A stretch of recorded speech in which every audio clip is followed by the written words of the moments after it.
Je suis Céline, la journaliste de BFM TV qui repasse le bac et aujourd'hui je vais vous parler du grand oral. Cette année, il n'y a plus de filière, plus de S, plus de L, plus de ES. Il y a de nouvelles épreuves et il y a surtout un grand oral. L'idée, c'est de présenter l'un des deux sujets que vous aurez préparés chez vous. Et c'est le jour J que le jury décidera sur quel sujet portera votre grand oral. Alors c'est vrai que pour cette épreuve, j'ai le bénéfice de l'âge. Et puis des oraux, j'en ai déjà passé un petit paquet, que ce soit dans le cadre de mes études supérieures, lors des concours des écoles de journalisme ou tout simplement en entretien d'embauche. Mais bon, j'ai pas non plus la science infuse et moi aussi, je suis stressée par cette épreuve comme tous les lycéens. Du coup, je suis allée demander conseil à une comédienne. Alors là, on est au théâtre La Flèche à Paris et on a rendez-vous avec Anna Fournier, une comédienne qui va nous donner des conseils pour le grand oral, comment se tenir, comment se présenter et comment essayer de convaincre le jury. On y va.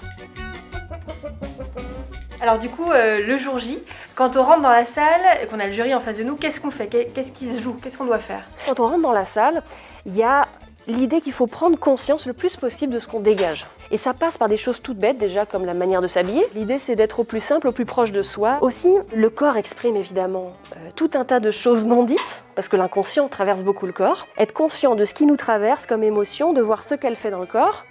Entendre son cœur qui bat, parfois on a le sang dans les tempes aussi quand on est stressé, on a peur d'avoir la pâteuse, de ne pas réussir à parler, etc. Juste faire état de ce qu'on ressent. Et si jamais on bafouille, si jamais on bute sur des mots, si la parole n'est pas aussi fluide que celle d'un comédien, est-ce que c'est grave? C'est absolument pas grave. Il ne faut pas se sentir mal. De ne pas être un bon orateur, c'est pas grave. On peut tout à fait se planter. Ce qu'il faut, c'est continuer. Voilà, continuer, ne pas se déstabiliser en disant « Oh, je suis trop nulle, j'ai raté ça ». Non, non, c'est on avance. Tout le monde bafouille, même les plus grands. Jean-Pierre Bacry, par exemple, c'est quelqu'un qui avait une manière de parler très bloquée, très arrêtée, comme ça, et tendue. Et ce qu'on aime tout d'un coup, c'est ce drôle de phrasé-là. On est devant les locaux de la chaîne Les Bons Profs. On a rendez-vous avec un professeur d'histoire-géographie pour parler du grand oral. Et puis surtout, je vais lui parler de mes sujets. Je vais lui montrer les deux sujets que j'ai choisis. Et il va me donner des conseils. On y va. Alors moi, mes deux spécialités, donc c'est l'histoire géo et aussi littérature, philosophie, humanité. Donc j'ai réfléchi à des sujets. Ça m'intéresse beaucoup la conquête spatiale et plus précisément la conquête de Mars. J'avais envie de faire quelque chose là-dessus. Alors je ne sais pas bien comment formuler mon sujet. Là, vous pouvez raccrocher éventuellement ce problème de Mars un petit peu à cet imaginaire qu'on a là-dessus. Possibilité de coloniser de nouveaux mondes, mais plus pour les mêmes raisons qu'avant. Il ne faut pas hésiter à être polémique. Hein. Ouais. C'est-à-dire que vous serez beaucoup plus jugé sur l'originalité avec laquelle vous allez traiter la question que sur la précision scientifique. En termes de précision scientifique, on n'attend rien d'un élève de terminale.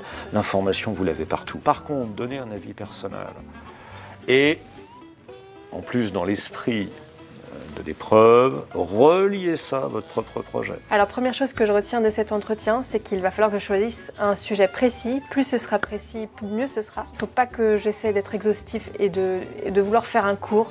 Il ne faut pas que je raconte tout sur le sujet. Troisième chose, il faut que je parvienne à expliquer pourquoi personnellement ce sujet me touche. Voilà, rattacher ça à un projet personnel.